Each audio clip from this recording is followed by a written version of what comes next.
Tao po? Tao po? Gising pa ho ba kayo? Oh, Jov, ano yon? May gusto ko pang bilhin? Basang-basa ka sa ulan na. Nag-overtime ako sa trabaho eh. Gusto ko lang sanang bumili ng chicharon. Ha? Meron naman pero gabing-gabi na. Tagal na nung huli akong kumain ng chichirya eh. Ito pa pala, para sa ito. Gamitin mo para sa lola mo. Sabi mo kasi masakit na makasukasuan niya. Baka makatulong yan. Uy, salamat dito ah. Pero ngayon ko lang yata nakitang disenyo ng pamahid na to.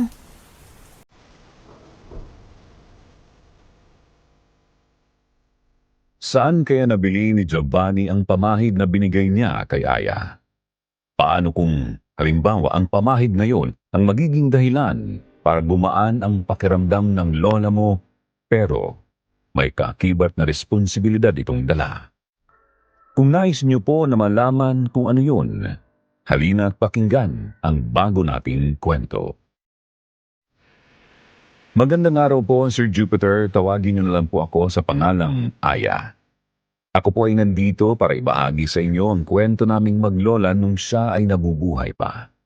5 taon na siyang patay ngayon at sa tuwing naiisip ko siya, naaalala ko ang naging karanasan namin ni Lola Pai nung lumipat kami ng bahay. Giniba na kasi ang dati naming tinitirhan dahil ang loteng nandoon ay pagmamay-ari ng iba. Kaya naman lumipat kami sa katabing barangay. Ang bahay na itinayo namin ay katabi ng kalsada. Hindi naman ito opisyal na lugar para maging bus terminal pero kadalasang tumitigil ang mga bus dito. Kaya pinili naming magtayo ng tindahan ni Lola para kahit papaano magkaroon kami ng kita. Hindi na kasi nakapagtatrabaho ang Lola Pai dahil matanda na. Ako naman ay graduating pa sa college noon. Nag-loan ang Lola at yun ang ginamit para sa tindahan namin.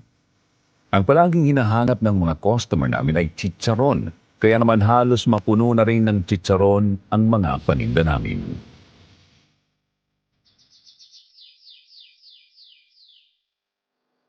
Lola, gising na ho. Kakain na ho tayo ng almusal. Sige, Aya. Pwede ba ako magpatulong? Kumikirot na naman itong tuhod ko eh. Ay, Lola, tungkol pala dyan. Merong inabot na pamahid sa akin si Giovanni kagabi. Masahihin ko yung tuhod mo mamaya gamit yon. Nakauwi na pala si Giovanni. Ang akala ko ba 1 linggo pa siya dun sa trabaho niya? Ewan ko, Lola. Napaaga siguro. Basang-basa ngayon sa ulan kagabi. Tapos ang binili? Chicharon? Hindi naman mahilig sa chicharon ng batang yon. Ayun nga, Le. Namiss niya lang daw kaya bumili siya. Si Giovanni ay kababata kong kaibigan. Doon din sila lumipat sa barangay na nilipatan namin. Matanda siya sa akin ng 3 taon. Pagkatapos niyang mag-aral sa college, natanggap siya kaagad sa inaplayan niyang kumpanya. Masasabi kong malaki ang sweldo niya dahil umunlad talaga ang buhay ng kanyang pamilya. Ang kapalit nga lang noon, minsan na lang siyang nakakauwi kasi puno ng pagta-travel ang kanyang trabaho. Isang himala nga na nakauwi ito sa kanila ng maaga. Sabay kaming nag-umagahan ni Lola at dahil wala akong pasok noon, itinuon ko na lang ang pagmamasahe ng paa ni Lola ang atensyon ko. Kinuha ko ang ibinigay ni Giovanni na pamahid. Maliit lang ang bote nito at may papel doon na nakadikit. Hindi ko mabasa ang nakasulat sa logo dahil nagmukha itong ibang lingwahe. Pagtanggal ko sa takip, sumuot kaagad ang amoy nito sa ilong ko. Mahalimuyak, para bang kakabuka lang ng isang preskong bulaklak. Napatingin din si Lola dito dahil sa rin ay niyakap na ng mabango nitong amoy. Pinahid ko yun sa kanyang mga tuhod at sinimulang masahiin siya. Matagal-tagal na rin kasi niya iyong reklamo at hindi siya makalakad ng maayos dahil sa pananakit. La, kapag hindi pa ito mawala, magpa-check up na lang po tayo, ha? Ay nako, sa katandaan lang ito, Apo. Huwag kang mag-alala. Kahit na la. Paano kapag hindi ka na makalakad niyan? Sus, itong apo ko talaga masyadong nag-aalala. Magiging okay lang ako. Tsaka mukhang effective naman itong pamahid ni Giovanni. Ang lamig sa balat, Pakiramdam ko parang nawawala na yung kirot. Sigurado ka ba dyan, La? Baka sinasabi mo lang yan para pagaanin ang loob ko, ha? Ay, oo nga, seryoso ako. Nakatulog si Lola sa pagmamasahe ko noon kaya mukhang totoo nga ang sinabi niyang masarap sa pakiramdam ang pamahid na binigay ni Giovanni. Yun din kasi ang unang pagkakataon na nagbigay siya ng komento patungkol sa mga pamahid na pinapahid ko sa tuhod niya. Iniwan ko muna saglit si Lola sa kwarto niya para magbantay ng tindahan. Nakita ko si Giovanni sa labas kaya tinawag ko siya. Jov, halika muna rito saglit. Oh, Aya, bakit? May kailangan ka ba? Nagustuhan ni Lola yung binigay mong pamahid. Gusto ko lang magpasalamat tungkol doon. Saan mo pala binili yun? Ah, yun ba? Nakita ko lang yun sa isang tindahan doon sa lugar na pinuntahan ko. Tapos, naalala ko si Lola Pai. Kaya yun. Yun lang naman. Ganun ba? Anong tindahan? Bala ko sanang bumili kapag naubos na tong binigay mo eh. Ah, hindi ko na natanda ng pangalan eh. Bibili na lang ako ulit kapag napadaan ako ulit doon.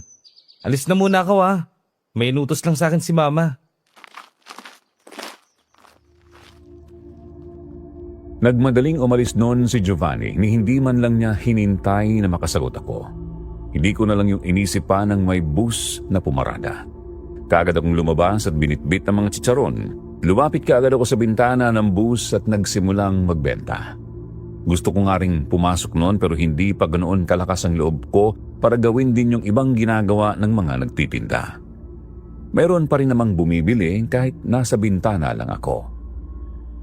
Nang umalis na ang bus, babalik na rin sana ako sa loob ng tindahan nang marinig ko si Aling Bridget magsalita. Kapitbahay namin siya at isa sa mga mabilis kong nakasundo.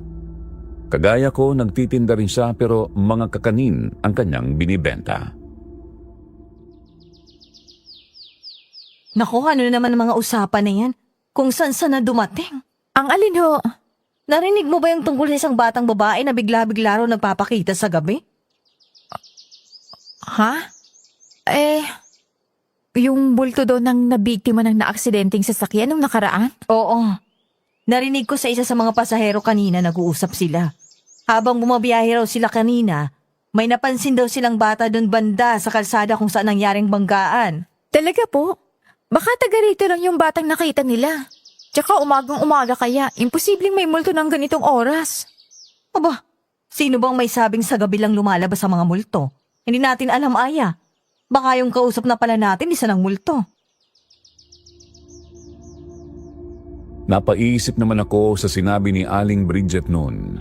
Sa mga nakikita ko sa pelikula, palaging lumalabas ang multo sa gabi. Kaya hindi niya ako masisisi kung ganun na lang ang pag-iisip ko. Saka, hindi rin ako naniniwala sa multo dahil kahit ni isang beses, hindi pa ako nakakakita noon. Pero matapos yung sabihin ni Aling Bridget sa akin, hindi na yun nawala sa aking isipan. Madali pa man din akong matakot kaya hindi ko mapigilang tumaas sa mga balahibo ko habang iniisip na posible itong maging totoo. Bumalik na ako sa tindahan. Buong araw nandoon lang ako. Kung walang bumibili, naglilinis ako ng bahay. Nagwawalis ako noon sa sala nang makarinig ako ng ingay mula sa kwarto ni Lola. Pupuntahan ko na sana siya para tulungan siyang makatayo pero nagulat ako nang makita ko siyang lumabas ng mag-isa mula sa pintuan. La, hindi ba masakit ang mga tuhod mo? Narito pa rin naman ang kirot pero nakakaya ko ng igalaw. Hindi na ganun kasakit kanina. Mukhang tumatalab nga talagang pamahin ni Giovanni ah. Pwede bang masahihin mo ulit ako bukas? Siyempre naman, La. Papuntahin mo rin si Giovanni dito mamaya. Kung hindi pa siya umaalis, ha? Makakaasa ka po, La. Kagaya ng sinabi ni Lola, pinuntahan ko si Giovanni sa kanila para yayain sa bahay namin upang doon maghapunan. Noong una nagdalawang isip pa siya, hindi rin siya makatigil ng diretso sa akin kaya nanibago ako noon. Hindi naman kasi naiilang itong si Giovanni sa akin pero dahil nga request ito ni Lola, hindi rin siya tuluyang nakatanggi. Sabay kaming naghapunan noon. Ang akala ko magiging awkward ang hapunan namin dahil nga sa inakto ni Giovanni. Pero dahil sa presensya ni Lola, nawala ang pagkailang ni Giovanni at masaya itong nakipagkwentuhan. Nagbahagi rin siya sa amin sa mga karanasan niya habang nasa trabaho siya. Kaya matagal na natapos ang hapunan namin. 9:00 na yata yun ng gabi nang maisipan ni Giovanni na umuwi na sa kanila. Sinabayan ko siya sa paglalakad sa labas dahil malapit lang naman ang bahay nila sa amin. Grabe. Namiss ko makipagkwentuhan kay Lola Pai. Mukhang masigla siya ngayon Sabi ko naman sa'yo effective yung binigay mong pamahid. Sana tinandaan mo yung pangalan ng tindahan. Hindi ko rin kasi mabasa yung logo kasi hindi ko maintindihan Oh, ayan ka na naman. Naiilang ka na naman sa akin. May problema ba tayo? Kanina kapag ganyan Ha? Ako? May lang sa'yo? Hindi bakit ganyan ka? Okay ka naman kanina nung nandun si Lola. Kasi okay lang talaga ako. Ikaw lang nag-iisip ng ganyan. Sige na papasok na ako. Bumalik ka na sa inyo. Teka, hoy, sandali! Ano ba naman to? Iniwan ka agad ako. Nahalata ko nang may iniiwasan noon si Giovanni pero hindi ko lang mapunto kung ano. Kahit na medyo naiinis ako noon, pinili ko na lang ding bumalik sa amin. Ayoko rin namang pilitin siya kung ayaw niya talagang magsalita. Tahimik lang akong naglalakad noon sa gilid ng kalsada. Malalim na ang gabi kaya malamig na rin. May mga dumadaan pa naman na mga motor at sasakyan kaya hindi ako masyadong nakaramdam ng takot noon. Pero napatigil ako saglit nang makaramdam ako ng presensya mula sa aking likuran. Bago pa ako makalingon, isang malamig na bagay ang yumakap sa aking binti. Tumakas kaagad ang matinis kong sigaw at dali-daling iwinaksi ang kung anumang nakayakap sa binti ko. Nasundan yun ng mga maliliit na tawa. Tawa ng isang bata. Napayuko ako at nakita ang isang batang babae. Nakapuyod ang kanyang kulot na buhok habang suot-suot ang kulay pink na damit. Marami pa siyang mga hair clips na may iba't ibang kulay.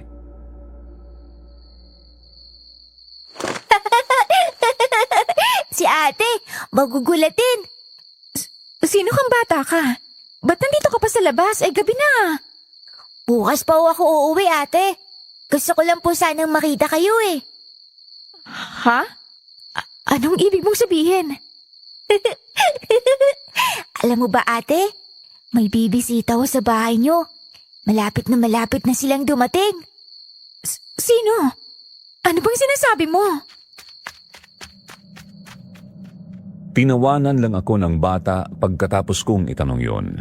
Tinalikuran niya ako at tumakbo palayo. Hinabol ko naman siya at hinawakan ang kanyang braso pero dumaan lang ang kamay ko. Hindi ko alam kung dahil lang ba sa dilim ng gabi o totoo talaga yung nangyari. Natigil ako sa pagtakbo at napatitig sa kamay ko at dahil doon, nawala na sa paningin ko ang bata. Nagsitaasan ang mga balahibo ko sa katawan. Nanumbalik ang usapan namin ni Aling Bridget kaninang umaga kaya tumakbo ako agad pabalik sa amin. Habol-habol ko ang hininga ko nung makarating ako. Pumasok kaagad ako sa kwarto ko para maghanda sa pagtulog. Kinabukasan, hindi pa rin natanggal sa isipan ko ang nangyari. Kaya habang hinihilot ko si Lola, hindi ko napigilang magtanong sa kanya. La, naniniwala ka ba sa mga multo? Ay, oo, apo. Naniniwala ako marami pang nakatira dito sa mundo natin. Hindi lang natin sila makita. Posible ho ba silang magpakita sa inyo? Bakit mo naman naitanong? Bigla ka yatang naging interesado dyan. Wala naman ho, La. Huwag niyo na lang po sigurong pansinin. Dumaan lang po sa isipan ko. Pinili ko na lang mag-focus sa pagmamasahe ko at sinubukang alisin ang sinabi sa akin ng bata. Baka nga ang batang yun ay ang batang babaeng namatay nung nakaraan at nagmumulto. Naatsempohan lang nagpakita siya sa akin kagabi at walang katuturan ang mga iniwan niyang salita sa akin. Pagkatapos kong magmasahe, lumabas ako sa amin para bumili ng mga gulay at isda. Saktong nandoon si Giovanni sa labas sakay sa kanyang motor. Jov, sa palengke ka ba? Oo, ikaw. Sabay ka na lang sa akin. Salamat. Makakatipid ako ng pamasahe ngayon. Kumusta ang lola mo? Ayun, magandang gising. Minasahe ko nga siya ulit eh. Mukhang maganda pa rin yung pakiramdam niya dun sa pamahid mo. Ikaw, kumusta ka? Ba't parang puyat ka yata? Hindi ka ba nakatulog kagabi? Dahil ba sa ginawa ko kagabi? Oy, hindi ah. Ba't naman kita iisipin? Ano lang kasi, may bata kasi akong nakita kagabi eh. Hindi ko kilala kung sino. Hindi ko rin maintindihan ang sinabi niya sa akin eh. Ano bang sinabi sa'yo? Na meron daw bibisita sa amin. Malapit na raw dumating. Pinagtitripan ka lang siguro. Sa tingin mo? Paano kung multo na pala yun? Matatakotin ka pa rin pala talaga hanggang ngayon, Aya. Seryoso ako, Jov. Hindi mo pa alam yung tungkol sa bata nagpaparamdam dito sa atin? Narinig ko nga galing kay mama. Bakit? Sa tingin mo, nagpakita yung bata sa'yo? Oo. Ano pa bang ibang rason? Nako, mas maniniwala pa ako sa aswang kaysa sa mga multo. Paano mo naman nasabi yun? Nakakita ka na ba ng aswang? Nanahimik naman si Giovanni matapos ko yung tanungin. Hanggang sa makarating kami sa palengke, hindi na siya nagsalita pa. Bumaba ako sa motor niyang nagtataka sa kanyang inakto. Hindi ko alam kung nanibago lang ba ako kay Giovanni dahil may pagkakataong okay naman siyang kausap. Parang dati lang. Pero may mga ganitong pagkakataon na bigla-bigla na lang siyang nananahimik. Napabuntong hininga na lang ako at saka nang tungo sa pwesto ni Mang Abi. Sa kanya ako parating bumibili ng mga isda. Magandang umaga ho, Mang Abi. Ang konti yata ng paninda nyo ngayon ah. Umaga pa lang pero paubos na kaagad. Ay naku, Iha. Hindi lang talaga naging maganda ang kuha ng mga supplier ngayon. Pansin mo, kahit sino rito, ang unti lang ng mga isda. Bakit ho? Okay naman pong panahon ngayon eh. Ay aba, ewan. Wala raw silang masyadong makuhang isda. Ang sabi, makaraw ay dambuhalang nilalang sa dagat at kinain ng maliliit na isda. Dambuhalang nila lang? Hindi ho ba nila nadakip? Sabi-sabi lang yun, Iha. Hindi ako sigurado kung totoo ba talaga. Baka hindi lang talaga maganda ang kuha ngayon kahit na maganda ang panahon. Hindi yun malaking isda, Abi. Meron daw nagdako sa mga isda kaya konti lang ang nag-deliver ng mga supplier. Ano? Ba't iba ang sinabi ng asawa ko sa akin? Nahuli ba ang magnanakaw? Hindi. Nakatakas daw kagad nung paparating na sila. Ang bilis-bilis daw gumalaw eh. Imposible naman yata yun eh. Ang bigat kayo ng mga balde-baldeng isda. Ay, nako. Hindi niya binitbit. Kinain niya, Abi. Ha? Ano ho? Kinain niya mga preskong isda? Yan nga, Iha. Duda nila, isa yung aswang. Baka isang hayop lang po. Aya, tapos ka na ba? Sabay ka na rin sa akin pag-uwi. Oo, sige, salamat. Pagkatapos kong bumili, sumabay ulit ako kay Giovanni. Napag-usapan namin habang pauwi ang tungkol sa nangyari sa kaunting supply ng isda. Mukhang kalat na sa buong palengke ang usapang yon dahil hindi lang ang supplier ni Mang Abi at Mang Juter ang nakaranas ng ganoon, kundi ang iba pang mga supplier ng ibang mga tindero. Sana man lang may mag-imbestiga sa nangyari, no? Mayroon na daw eh. Na-report daw nila sa mga pulis. Ang kaso, wala pang resulta. Magkasabay kasing nangyari. Sa loob ng isang gabi, sinalakay sila. Kaya, duda nilang magkasabwat ang mga magnanakaw. Sigurado bang kinain ng mga ninakaw nilang isda? Kahit nga ako rin eh, hindi makapaniwala. Sino ba kasing tawang magnanakaw ng isda tapos kakainin lang din ng hilaw, di ba? Paano kaya kung totoo yung chismis, no? Biniro ko si Giovanni patungkol sa duda ng mga tao na aswang ang may gawa sa nangyari. Ang akala ko sasakyan niya ang biro ko pero isang kabadong tawa lang ang isinagot niya sa akin. Pagdating ko sa amin, naabutan ko si Lola na natutulog sa kwarto kaya nagtungo ako sa kusina para linisin ang mga dala kong gulay at isda at para maghanda sa magiging tanghalian namin. Bubuksan ko na sana ang gripo namin nang mapansin kong may bahid ng pulang likido sa lababo namin. Dugo. Inilapit ko ang mga mata ko roon upang makita ito na maayos. Wala naman akong sugat sa kamay kaya malabong galing ito sa akin.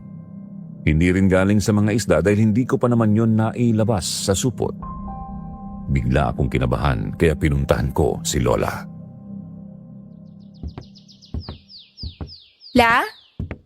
Lola, dito po ba kayo sa kusina nang galing kanina? Ha? Ay bakit apo? May problema ba? Nagugas lang ako ng mga kamay ko kanina. Nasugatan ho ba kayo? Meron po kasing dugo ron eh. Ay, wala akong sugat, iha. Ba't naman ako magkakasugat? Hindi naman ako gumamit ng kutsilyo kanina. Nagugas lang ako kasi nadumihan ang kamay ko kanina habang nagwawalis ako. Ang lagkit-lagkit kasi ng walis kanina. Malagkit po? Ano pong ibig niyo sabihin doon? Ay, tingnan mo na lang nang makita mo ang sinasabi ko. Bumalik ako doon sa kusina para kunin ang walis. Totoo nga ang sinabi ni Lola Pai. Mayroong malagkit na likidong nakakapit doon at kulay dugo. Mukhang galing sa walis ang dugong nakita ko noon sa lababo. Ang hindi ko lang maipaliwanag ay kung bakit may ganoong likidong nakakapit sa walis namin. Saan yun nanggaling? Habang naghahanda ako ng tanghalian, hindi na nawala sa isipan ko ang pulang likido sa walis. Nilinis ko na yon at sinubukang hanapin ang pinanggalingan pero wala akong mahanap. Tinawag ko na si Lola noon para sa aming tanghalian. Tutulungan ko na sana siyang makatayo pero nagulat na lang ako nang makita ko siyang naglalakad papalit sa akin. Hindi pa ika-ika kundi sobrang tuwid ng mga lakad na parabang kahit kaunting sakit man lang ay wala na siyang maramdaman sa kanyang mga tuhod. Kumusta ang mga tuhod niyo? Wala na akong maramdamang sakit na po. Nakapagtataka. Naku Lola. Sobrang effective ng pamahid. Kapag nagpatuloy po ito, baka pwede na tayo makapamasyal sa mall. Sana nga, apo. Sana nga. Hindi lang ang tuhod ko ang magaan, pati na rin ang katawan ko. Ano pong ibig niyong sabihin doon? Para bang sumigla ako. Hindi ko maipaliwanag. Yun ang sabi ni Lola sa akin na hindi ko naman kaagad sineryoso. Masyado kasi akong naging masaya noon dahil sa paggaling ng kanyang mga tuhod, pero kalaunan, unti-unti ko na ring napapansin ang pagbabago ni Lola Pai. Hindi naman ito masamang pagbabago. Sa katunayan, nakakamangha pa nga. Nawala ang kanyang pagiging maantukin at bumalik ang kanyang enerhiya.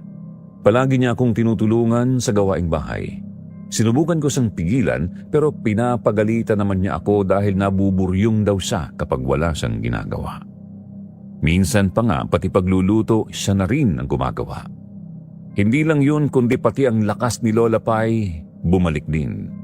Kapag naglalaba ako, tinutulungan niya akong magbuhat sa palangganang may lamang labahin at ni isang beses hindi ako nakarinig ng reklamo mula sa kanya o pag-aray man lang dahil sa matanda niyang mga buto. Wala namang nagbago sa itsura ni Lola Pai pero ang kanyang lakas at enerhiya parang nagbalik nung siya'y kabataan pa lang. Uy, Aya, magpapabili ba kayo sa tindahan niyo? Hindi. Ay, Job, sorry, hindi kita napansin. Anong bibilin mo? Chicharon sana. Bakit ka ba kasi nakatunga nga? May problema ba? Wala naman. Itatanong ko lang kung may kakaibang kapangyarihan ba yung pamahid na binigay mo? Ha? Ba't naman yung magkakaroon ng kapangyarihan? Anong tingin mo sa akin? May powers? Si Lola Pai kasi ang sigla-sigla. Mas masigla pa kaysa sa akin. Hindi ba magandang senyales yun? Ibig sabihin, malusog na ulit si Lola. Maganda, pero natataka lang ako. Ikaw rin. Tataka rin ako sa'yo. Ba't pa naibili ka ng chicharon? Hindi ka naman mahilig doon. Porket hindi mahilig, hindi na ako pwedeng bumili. Tsaka, hindi lang naman ako kakain nito eh. Si mama at tatay rin. Sige na, ito na ang bayad. Alis na ako. Ha? Saan galing yun? Ate, nandito ako sa baba. Ikaw na naman? Anong ginagawa mo rito? Ate, ingatan niyo po yung binigay ko sa inyo ah. Bago pa man ako makapagtanong, biglang tumakbo ang bata. Hindi ko yun pinalampas at lumabas para sundan siya. Sigaw ako ng sigaw para tawagin siya pero ayaw niyang makinig. Habang tinitingnan ko ang figura ng bata, ang paningin ko ay parabang nagkaroon ng hamog. Pilit na tinatakpan ng batang sinusundan ko. Natigil lang ako sa pagtakbo ng may kamay na humablot sa akin. Doon ako natauhan nang sumalubong sa akin ang nalilitong mukha ni Jonard. Si Jonard ay isang hardinero sa isang hasyenda dito sa amin. Ang hasyenda nila Aling Patis. Hoy, Aya! Anong nangyayari sa'yo? Anong ibig mong sabihin? Bakit ako nandito? Eh nga ang gusto kong itanong eh. Ba't nandito ka sa labas ng gate nila Mang Patis? Kung hindi pa kita pinigilan, baka pumasok ka na. Ha? Bakit ko naman yun gagawin? May hinahabol lang akong bata. Wala namang bata dito. Ano? Sinusundan ko talaga siya eh. Akala ko nga nasa kalsada pa ako. Parang wala ka yata sa sarili, Aya. Wala kang bata rito. Si Mang Patis saka si Bam lang ang nakatira dito. Si Bam nakamamatay lang din nung nakaraan. Napahawak ako sa ulo ko dahil sa kalituhan. Hindi ko maintindihan ang nangyari. Alam na alam ko sa sarili ko noon ang nakita ko. Pero bakit parang naudlot ang mga alaala ko? Hindi ko maalala kung paano ako napunta sa bahay nila Aling Patis. Medyo may kalayuan ang asyenda nila Aling Patis mula sa amin dahil nakabukod ito sa ibang mga kabahayan. Ibig sabihin, malayo ang inabot ko at matagal din akong tumatakbo. Gusto ko pa sanang magtanong kay Jonard noon pero dahil nagtataka na siya sa akto ko at nahihiya na rin ako sa ginagawa ko, pinili ko na lang umalis at maglakad pabalik sa amin. Nasa kalsada pa ako nang maabutan ko si Giovanni na nakasakay sa kanyang motor. Nang makita niya ako, kaagad siyang huminto sa harapan ko. Puno ng pagkataranta ang mukha niya kaya kinabahan ako. Aya, saan ka ba nanggaling? Sumakay ka, bilis. Bakit? May problema ba? Si Lola Pai, nahimatay. Ano? Okay lang ba siya? Buti na lang nakita ko kanina. Pinabantayan ko muna si Lola kay Aling Bridget para hanapin ka. Sakay na, bilis. Hindi na ako nagtanong pa at nagmadaling umangkas. Pinaharurot kaagad ni Giovanni ang motor niya papunta sa amin at habang nakasakay ako hindi ko mapigilan ang bilis ng tibok sa puso. Nag-aalala para kay Lola. Pagkadating namin dumiretso kaagad ako sa kwarto. Sumunod din kaagad si Giovanni. Naabutan ko si Lola na nakahiga sa kwarto. Oh, Aya, nandito ka na pala. Nagising ang lola mo kanina lang. Nakatulog na siya ngayon. Bumalik na rin ang kulay ng mukha niya. Kanina kasi sobrang putla niya. Okay naman ho ba siya? Daling kaya natin si Lola sa ospital. Baka kung ano pong mangyari sa kanya eh. Nakausap ko siya kanina. Wala naman daw siyang ibang nararamdaman bukod sa antok. Kaya gusto niyang matulog. Sa ngayon, bantayan niyo na lang muna siya. Kapag may napansin kayong kakaiba, saka niyo siya dalhin sa ospital. Sige po, maraming salamat po. Sige, aalis na ako. Babalik na ako sa amin. Salamat din sa iyo, Jov. Kung hindi mo nakita si Lola kanina, baka kung ano na nangyari sa kanya. Saan ka ba kasi nanggaling? Doon sa kinaaling Patis. Ano? Ano namang ginagawa mo ron? Wala naman talaga akong sadya ron sa kanila eh. Pero, naalala mo yung batang binanggit ko sa'yo? Nagpakita ulit siya sa akin eh. Sinundan ko siya pero nagulat na lang akong nasa labas na ako ng bahay nila Aling Patis. Ha? Yung bata na naman? Nasaan na yung bata? Ewan ko, hindi ko alam. Hindi ko nga alam kung paano ako napunta kina Aling Patis. Alam mo ba ang pangalan ng bata? Hindi rin. Hindi ko siya kilala eh. Ewan ko nga kung bakit nagpapakita yun sa akin. Hindi ako iniwanan ni Giovanni noon habang binabantayan namin si Lola. Sumapit ang gabi at doon pa nagising ulit si Lola. Iminulag niya ang mga mata at nanatili ang titig sa kisame namin. Inangat ko naman ang tingin para tingnan kung ano ang tinitingnan niya. Wala namang nandoon. Lola, kumusta po kayo? May masakit ho ba sa inyo? Oo nga, Hula. Huwag niyo pong subukang itago Magagalit po ako kapag ginawa niyo yun. Ay, walang masakit sa akin. Pero, meron akong nakita. Nakita? Ano po? Sa panaginip ko, isang bata. May sinabi siya sa akin na meron daw tayong bisita. At marami daw sila. Aya, hindi ba parang naikwento mo na to sa akin? La, pwede niyo po bang sabihin sa akin kung anong itsura ng bata? Doon ipinaliwanag ni Lola ang nakita niya sa kanyang panaginip.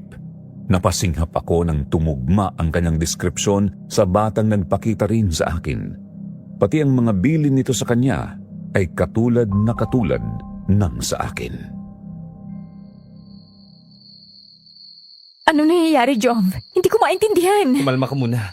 Nalilito rin ako Paano to naging posible? Yung bata na nagpakita sa'yo, nagpakita rin sa panaginip ni Lola Pay. Paano kung multo nga yun? Tapos ginugulo niya kami. Bakit naman niya kayo guguluhin? Hindi niyo nga siya kilala, di ba? Ewan ko, hindi ko alam. Pero kinakabahan ako. Baka may masamang mangyari sa amin. Kumalma ka muna. Masyado ka namang matatakotin Sino ba kasing hindi matatakot, Jov? May bata nagpapakita sa amin tapos hindi pa namin kilala. Tsaka yung kaninang nangyari sa akin. Para akong na-amnesia na ewan kasi hindi ko maalala kung bakit ako napunta dun sa bahay ni Aling Patis. Baka pagod ka lang. Aya, magpahinga ka na muna kaya. Maghapunan na muna tayo, saka natin ipagpatuloy ang pag-uusap natin Tatawagin ko na si Lola. Huminga ako ng malalim para pakalmahin ang sarili bago nagtungo sa kusina para ihanda ang hapag. Hindi pa rin nawawala ang kaba sa dibdib ko habang hawak-hawak ko ang sandok sa mga kamay. Bago ko pa man mabuksan ang kaldero naming may lamang kanin, napaigtad ako sa gulat nang may biglang kumalabog sa CR namin. Napunta ron ang atensyon ko dahil hindi lang isang beses kundi nasundan pa ito. Para bang may nakulong doon na nilalang at pilit na lumalabas. Nasundan yun ng amoy ng malansang isda. Sino yan? Hello? Jov? Jov, halika muna rito. May kung ano yata sa CR namin Bakit? Anong mayroon? Tingnan mo, may kumakalabog. Baka may hayop na nakapasok lang. Sandali buksan ko. Lumapit si Giovanni roon at kaagad na pinihit ang pinto. Pagbukas niya, tumalon kaagad doon ang isang palaka. Sabi ko naman sa'yo, di ba? Isang hayop lang. Imposibleng isang palaka lang yon. Ang lakas-lakas nun Ito na nga ang pruweba, Hindi. Jov, sa itaas mo! Ha? Bakit na naman? Bakit ganyan na mukha mo? Sa itaas mo! May halimaw sa bubong ng CR! Tumakas kaagad ang sigaw mula sa bibig ko habang ang mga kamay ay nanginginig na nakaturo sa itaas. Doon sa itaas may nakalambitin na isang nilalang na kulay itim ngunit hugis tao at mata lamang ang puti. Mahaba ang buhok nito na sing itim din ng mga balat. Nagitla si Giovanni sa gulat at kung hindi ko pa siya hinila madadaganan sa nito dahil sa biglaang pagtalon ng nilalang pababa. Dali-dali kaming tumakbo papunta sa salas para makalayo sa nilalang na nakapasok sa bahay namin. Halimaw! Halimaw! Tulong! Hayop! Layan mo kami! Lumayo ka! Aya, kunin mo si Lola at lumabas kayo dito, bilis! Pero paano ka? Anong gagawin mo sa nilalang na to? Anong ingay itong naririnig ko? Sabay kaming napatingin sa direksyon ng kwarto nang lumabas si Lola. Ang itim na halimaw rin ay napatingin kay Lola. Pagkatapos noon para bang nakilala ng nilalang ang lola ko at bigla itong umangil. Mabilis itong gumapang sa sahig papunta sa direksyon ni Lola at halos lumuwa na ang puso ko sa kaba nang bigla nitong itaas ang kamay at ilabas ang matutulis na mga kuko. Inambaan niya si Lola Pai pero nagulat na lang ako sa sunod na nangyari. Inabot ni Lola Pai ang sirang remote na nasa upuan katabi niya at yun ang ginamit niya upang ihambalos sa mukha ng nilalang. Naagnas ang parting natamaan niya. Umalingaw-ngaw ang pagdaing ng nilalang at dali-daling umakyat sa bubong ng CR para makatakas. Hindi kaagad ako nakagalaw noon at natulala sa mga nasaksihan. Si Giovanni naman ay bakas din sa mukha ang gulat. Pero tinungo nito ang direksyon ni Lola para tingnan ang kanyang kalagayan. Okay lang po ba kayo, La? Hindi po ba kayo nasaktan? Ay, okay lang ako. Kayo ba? Ikaw, Apo. Ang putla-putla mo. Aya, huy, gising. Gumising ka. May masakit ba sa'yo? Wala naman. Hindi lang ako makapaniwala. Ano yun? Anong klase nilalang yun? Hindi lang naman ako nakakita nun, di ba? Kayo rin, di ba? Oo, Aya. Hindi rin ako sigurado kung ano yun. Yung ginawa ni Lola. La, paano niyo ho yun nagawa? May tinatago po ba kayo sa akin? Ay, wala, Apo. Dinipensahan ko lang ang sarili ko. Nagulat nga rin ako kung bakit gano'n na lang ang nangyari sa paggampas ko. Hindi naman ho nasaktan ang kamay niyo. Ayos lang ako. Pati si Lola ay wala ring ideya kung ano ang nagpakita sa amin nung gabing yun. Lumabas kami para humingi ng tulong sa mga kapitbahay pero ang tanging naisagot lang nila. Wala raw silang nakitang ganoong nilalang. Sa huli, wala rin kaming natanggap na matinong sagot mula sa kanila. Bumalik na lang kami sa loob at sinubukang maghapunan ng mahinahon. Pero hindi na talaga napirmi ang mga paa ko. Patuloy ang pagpadyak nito sa ilalim ng lamesa habang pilit kong inunguya ang pagkain namin. Si Giovanni rin ay nagdadalawang isip na iwan kami dahil sa takot na baka may mangyari sa amin. Magpapaalam muna ako kina Mama na dito muna ako matutulog sa inyo. Babalik din ako. Sige, salamat at pasensya na. Okay lang. Bukas, subukan nating puntahan si Lolo Lorenzo. Baka may alam siya sa nilalang na nakita natin. Yung albularyo ba rito? Eh, may sakit daw yun eh. Magaling na ba siya? Mahina pa rin daw ang katawan niya eh. Pero tumatanggap naman daw ito ng mga bisita. Sandali lang din naman tayo. Magtatanong lang. Si Lolo Lorenzo ay kilalang albularyo sa amin. Natigil lang ang kanyang panggagamot nung magkasakit siya. Buong gabi kahit na may presensya ni Giovanni, hindi pa rin ako nakatulog ng maayos. Si Giovanni rin ay gising na gising. Napansin ko sa kanya noon na parabang may malalim siyang iniisip. Ang akala ko noon dahil lang yon sa nangyari kaya hindi na lang muna ako nagtanong. Wala rin ako sa katinuan noon para magbukas ng usapan sa pagitan namin dahil nga punong-puno pa ang utak ko sa takot na naramdaman ko. Kinabukasan, lumiban ako sa klase at nagtungo kami sa bahay ni Lolo Lorenzo. Sinama rin namin si Lola. Pagdating namin, kaagad na tumahol ang kanilang aso na nasa labas ng kanilang bahay. Dahil doon napansin ni Lolo Lorenzo ang pagdating namin. Kasama niya ang kanyang apo na si Mang Juter, isa sa mga tinderong nakausap ko noon nung namalengke ako. Oh, Aya, Giovanni, napadalaw kayo. May kailangan kayo kay Lolo? Magandang umaga. May balak sana kaming itanong sa lolo mo eh. Okay lang ba? Okay lang naman iyo. Pumasok muna kayo. Kumusta na ho kayo? Mabuti naman na. Ano ba ang maitutulong ko sa inyo? Ano po kasi kagabi, may sumugod po sa bahay namin eh. Pumasok po siya mula sa CR namin. Para po siyang tao pero wala po siyang saplot sa katawan. Itim na itim po ang buhok at ang balat niya. At ang mga mata lang ang puti. At gumagapang lang din po siya. Muntik na rin yung atakin si Lola Pay kagabi. Pero bigla na lang pong naagnas ang mukha niya nung hinampas po siya ni Lola ng remote. Naku, aswang yan. Lo, ayan. Ayan yung aswang na nanggugulo sa mga supplier ng isda dito sa atin, hindi ba? Yung binanggit niyo po nung nakaraan? Oo. Tugma na tugma ang description nyo. Amoy isda rin ba yung sumugod sa inyo? Oo. Ayun nga. Walang duda yun, aswang yan. Kumalma ka muna, Apo. Posibleng tama ang hinala mo. Na isang aswang din ang umatake sa kanila. Pero bakit naman kayo guguluhin ng isang aswang? May nangyari bang kakaiba sa inyo nung nakaraan? Natahimik ako saglit doon bago napatingin kay Lola at Giovanni. Bigla kong naalala ang bata na nagpakita sa akin at sa panaginip ni Lola. Kaya binanggit ko yun kay Lolo Lorenzo.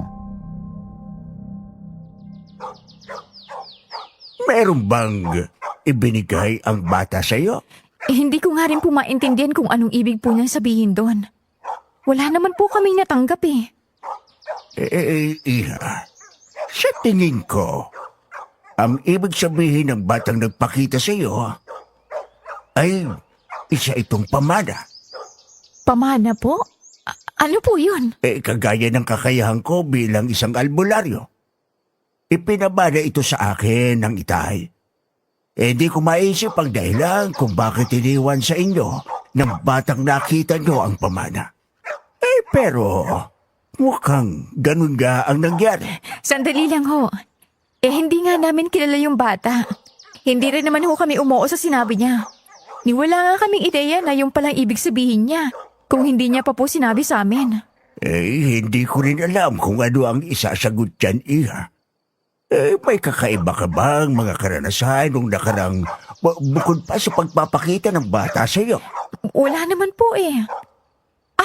Si Lola ho. Napansin po namin na naging masigla't malakas po ulit siya. Nabanggit ko kanina na naagnas ang mukha ng aswang nang hampasin siya ni Paay. Hindi ba? Nangangahulugan sa kanya na ipaasa ang pamanang ito. Nakakakilabot naman ang timing eh. Ngayon pa talagang nagsidayuhan ang mga aswang dito? May rason ba kung bakit pumarito ang mga aswang? Hindi pa ako nakakapag-imbestiga dahil nga sa sitwasyon ko. Pero mukhang meron silang pinupunterya. Hindi ko lang alam kung pagkakataon lang ba ang lahat na nangyayari sa inyo.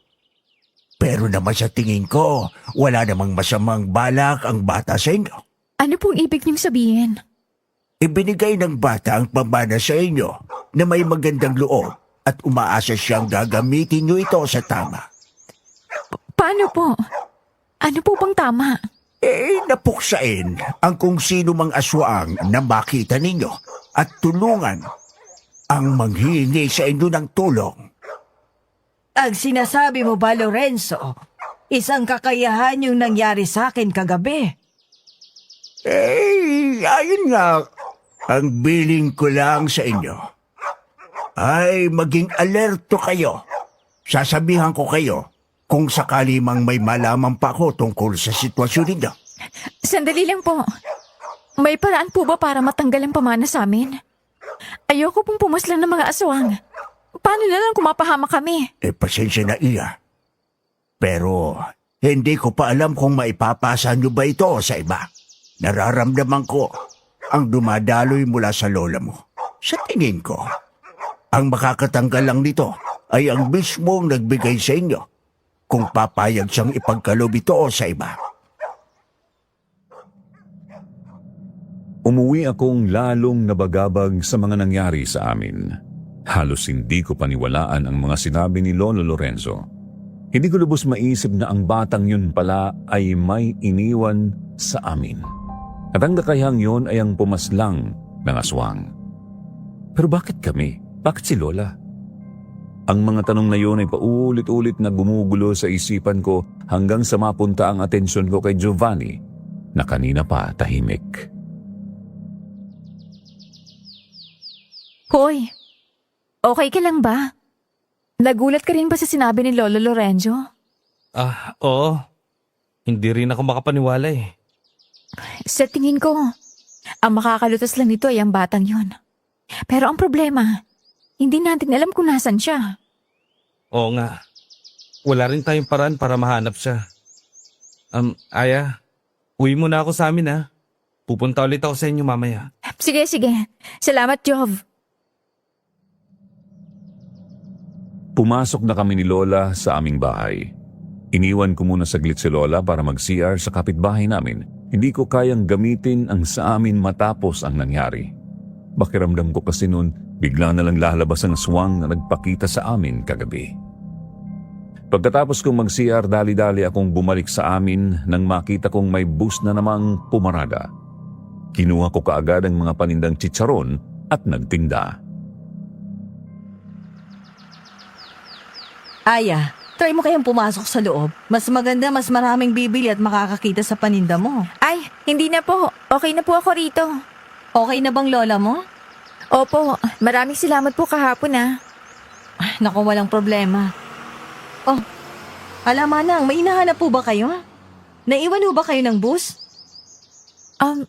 Ba't po kayo nakatingin sa akin? May kailangan po ba kayo? Napakunot ang noo ko noon nang may ginang na lumapit sa akin. May hawak siyang tungkod sa kamay. Hindi niya pinansin si Bridget at dumiretso sa akin, ang mga mata ay nanatiling nakatitig sa akin. Hindi rin siya nakangiti. Sa katunayan, salubong ang kanyang mga kilay. Bago pa man ako makapagsalita, bigla na lang niyang winaksi ang mga paninda kong chicharon at sinakal ako. Aray, bitiwan niyo po ako. Hoy Manang, ano sa tingin yung ginagawa niyo, ha? Hindi po ako makahinga. Bitiwan niyo siya, ano ba? Bitiwan niyo ang kaibigan ko!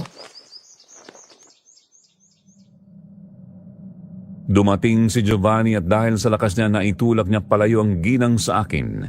Bago pa man ito makatayo sa pagkakasalampak sa lupa, kaagad na siyang sinunggaban ni Bridget, halatang inis na inis sa ginawa ng babae sa akin. Naglikha iyon ng kaguluhan dahilan para maalarma ang iba pa naming kapitbahay. Tinulungan ng mga dumating na mapaghiwalay ang dalawang babaeng nagsabunutan na. Kaagad na tumakbo palayo ang ginang nang mapaghiwalay sila ng mga taong bayan. Kulang yung babaeng yun, baliw yata yun. Okay lang ho ba kayo? Masakit ang ulo ko pero okay lang naman ako. Ikaw, tingnan mo nga naman oh. Namumulang leeg mo. May plano yatang patayin ka? Kilala mo ba yun? Hindi po eh. Nagulat na nga lang din po ako. Pumasok na lang muna tayo sa loob. Pagkapasok namin, doon ko ikinwento kay Giovanni ang nangyari. Habang nilalagyan ko ng ice ang aking leeg, sinabi ko sa kanya ang kakaibang akto ng ginang kanina. Nabigla na lang lumabas sa kung saan. Hindi namin alam kung pasahero ba ito ng bus na naiwan o dumaan lang. Baka may problema yun sa pag-iisip. Ewan ko. Pero ang sama niya makatingin sa akin. Parang naalala ko sa kanya yung aswang kagabi. Ano? Bakit naman? Kinilabutan ako eh. Tsaka naamoy ko siya. Amoy isda siya, Jov. Kagaya nung naamoy ko sa aswang kagabi. Paano kung aswang nga yun? Umaatake bang aswang sa umaga? Malay ko. Pero hindi naman siguro yun imposible, di ba? Sino ba naman kasing mananakit sa amin bukod na lang sa isang aswang? May punto ka naman pero masyado pang maaga para mag-isip ng ganyan. Mas mabuting ihanda na lang muna natin yung mga bilin ni Lolo Lorenzo. May binigay sa aming langis si Lolo Lorenzo. Kumuha rin ako ng 1 kilong asin mula sa aming tindahan. Sa isang baso nilagyan ko iyon ng langis, asin at bawang kagaya ng utos sa amin ni Lolo Lorenzo. Makatutulong daw ito sa amin bilang panangga sa aswang. Palagi rin daw naming tingnan ang langis para malaman namin kung may presensya ba ng aswang. Kapag daw kumulo ito, mayroon daw aswang na umaaligid sa paligid. Tahimik lang kaming naghanda nang may dumating sa labas ng bahay namin. Tao po! Job, nandito ka ba? Oh, Jonard. May kailangan ka ba? Nagpunta ako sa inyo kanina. Sabi ng mama mo, nandito ka, kaya dumiretso na ako rito. Hinahanap ka ni Mang Patis. Kung pwede ba raw puntahan mo siya bukas sa kanila. Bakit daw? May papagawa ba siya sa akin? Siguro. Wala siyang binanggit sa akin eh. Inutusan lang niya akong kausapin ka. Alis na ako ah. Sige, salamat. Ano daw kailangan ni Jonard? May binilin daw sa akin eh. Papupuntay daw ako bukas kina Mang Patis. Bakit daw? Ewan. Bukas ko pa malalaman. Sige na. Tapusin na natin to na makapagpahinga na rin tayo. Ako na rin mag-ayos dun sa bubong ng CR. Sa amin muli nagpalipas ng gabi si Giovanni. Nanatili kaming nakaalerto kung sakali mang may sumalakay na naman sa bahay namin. Inilagay namin sa lamesa ang langis kaya kitang-kita namin kung paano iyon kukulo. Pero walang presensya na sumugod sa amin o kahit mga ingay man lang. Samut-saring emosyon ang naramdaman ko noon. May pagkakataon pang gusto ko na lang tumakbo at iwan ang bahay. Pero alam kong mas mapapahamak lang ako sa gagawin ko. Jov, anong gagawin natin? Dito lang ba tayo? Oo, hindi rin naman natin alam kung nasan sila. Pero paniguradong nasa paligid lang ng bahay natin. Kapag lumabas tayo at sinugod sila, baka tayo pang madehado. Ano ba kasing kailangan nila sa amin? Dahil kaya sa ginawa ni Lola? Posibleng yung nga. Basta, huwag kang lalabas. Pupuntahan ko lang si Lola sa kwarto niya. Natapos ang gabi at walang aswang ang nagbalak na pumasok sa bahay namin. Salamat din doon kahit papaano nakatulog ako kahit sandali. Pero paggising ko, wala na si Giovanni sa bahay. Di ko naman na siya hinanap dahil nabanggit nga niyang pupunta siya kina Aling Patis. Nagwawalis ako sa bakuran namin nang masulyapan ng mga mata ko ang isang figura. Papunta siya sa aking direksyon. Ano pong sadya niyo rito? Nasaan ang lola mo? Nasa bahay po. May kailangan po ba kayo? May pinasasabi ang Lolo Lorenzo. Magtatanong lang ako kung may natanggap bang mga bagay ang lola mo nung nakarang araw. Natanggap? Oo, Yung natanggap lang namin ni Lola, yung binigay na pamahid ni Giovanni para sa tuhod niya. Yun nga po yung dahilan kung bakit naging okay na si Lola eh. pwede ko bang makita ang pamahit? Pinapasok ko si Mang Juter sa bahay namin at ipinakita sa kanya ang lalagyan ng pamahid. Kinuha niya sa akin yun at inalok akong samahan siya sa kanila.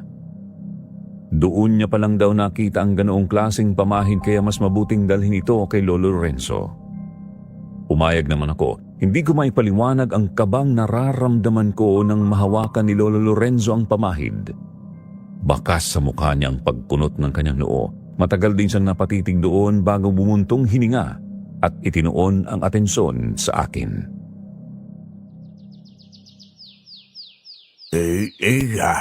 Alam mo ba kung saan ito galing? Hindi po eh. Ang sabi lang po sa akin ni Giovanni, napili lang daw niya ito dun sa lugar kung saan siya nakadestino nung nakaraan. Iha, ang pamahid na ito ay galing sa batang nagpakita sa inyo. Nararamdaman ko ang enerhiya mula rito. Hindi ito isang normal na pamahid. Ho? Pero paano naman po yun? Kung nagpakita ang bata sa inyo, ibig sabihin yon na andito lang siya sa malapit. Dahil kung multo ito, hindi lumalayo ang isang multo sa kung saan siya lumaki o nabatay. Pero bigay po ito ni Giovanni sa akin eh. Ibig bang sabihin, nagsinungaling siya sa akin? Mas mabuti sigurong itanong mo sa kanya yan. Ang pamahid din yatang yan ang nagdala sa mga aswang dito sa atin. Kahit na nabalot ng kalituhan, nagpaalam muna ako sa dalawa at nagtungo sa hasyenda nila Ma'am Patis. Nag-uumapaw ang kaba sa dibdib ko at mga katanungan. Isa-isang bumalik sa isipan ko ang mga araw na nibago ako sa asta niya. Kung paano na lang niya iniiwas ang usapan kapag nagtatanong ako tungkol sa pamahid at kung paano na lang siya kaaktibo pagdating sa kalagayan ni Lola. Malapit na ako sa gate nila nang maabutan ko siya sa labas kasama si Jonard. May bitbit silang isang sako. Bakas sa mukha niya ang gulat nang makita akong papalapit sa kanilang direksyon. Anong ginagawa mo rito, Aya? May nangyari ba kay Lola? Pinuntahan ako ni Mang Jatoy kanina. Nagtanong kung may natanggap pa daw kami nung nakaraan. Ang sabi ko yung pamahid mo. Oh, tapos? Anong sabi ni Jatar? Pinatingnan ko kay Lolo Lorenzo ang binigay mong pamahid. Ang sabi ni Lolo, may nararamdaman daw siyang kakaiba sa pamahid. Galing daw yun sa bata. Umamin ka nga, Jov.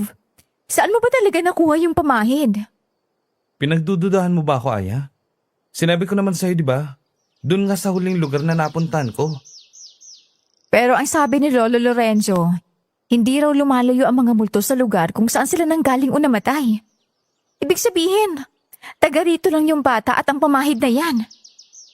Aya, sandali lang naman. Magpaliwanag ka nga sa akin ngayon, Jov. Huwag mong ilihis ang usapan. Tsaka, ano ba yung bitbit mo? Anong kailangan ni Aling pati sa'yo? Sa pagkakaalala ko, hindi naman kayo close ng matandang yon. Aya, nautusan lang na iligpit tong mga gamit ang anak niya. Si Bam? Oo. Nagluluksa pa kasi si Ma'am Patis at ayaw niya raw muna na makakita ng mga bagay na makapagpapaalala sa kanya sa anak niya. Kaya niya pinapalis sa mga litrato. Pero bakit ikaw ang inutusan niya? Bakit hindi na lang si Jonard?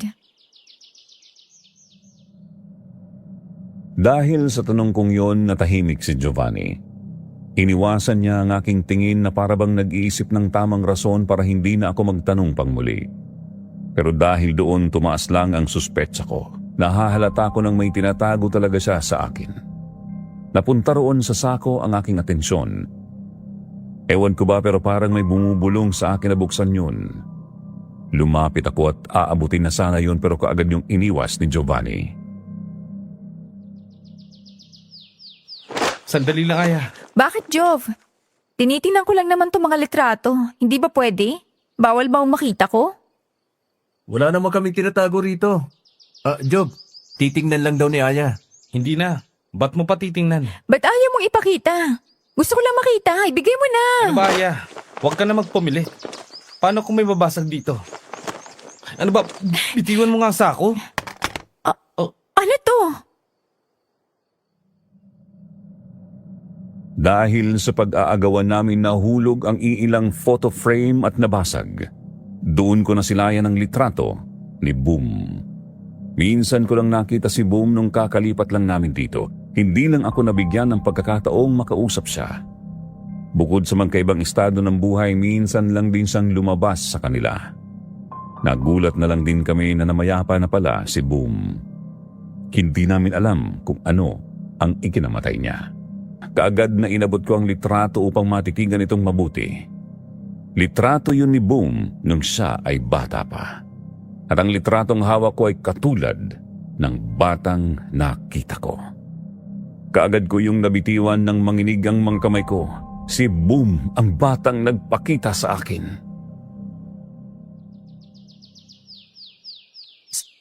Si Bam? Si Bam ang batang kumausap sa amin ni Lola? Ha? Anong ibig mo sabihin doon, Aya? Giovanni, si Bam ang batang nagpakita sa akin. Paano to? Hindi ko maintindihan. Kaya ba napunta ako rito nung isang araw? Sandali, Aya. Huwag tayo mag-usap dito. Bumalik ka muna sa inyo. Doon ako magpapaliwanag. Hindi. Ngayon na, Jov. Sabihin mo sa akin ng totoo. May alam ka ba sa nangyayaring to? Sa pumahid sa mga litrato ni Bam? Bakit nandito ka? Anong meron sa inyo ni Bam? Hindi mo ba alam, Aya? Nobya ni Giovanni si Bam. Ano? Giovanni, totoo ba yun? Oo. Totoo ang narinig mo. Ano? Bumalik muna tayo sa inyo. At doon tayo mag-usap. Hinawakan ni Giovanni ang braso ko para hilahin ako palayo. Sabay kaming umuwi ng bahay. Pagkarating namin, kinompronta ko sa kaagad. Anong ibig mong sabihin nun, Jov? Kayo ni Bam? Oo. Pasensya na. Hindi naman sa itinago namin ang relasyon namin. Sadyang gusto lang talaga ni Bam na mas pribado ang relasyon namin. Kaya hindi ko sinabi sa kahit na sino. Sina Jonard at Ma'am Patis lang nakakaalam. Kailan pa naging kayo? Nung nakarang taon lang, nagkasundo kami matapos kong malaman ang sekreto niya.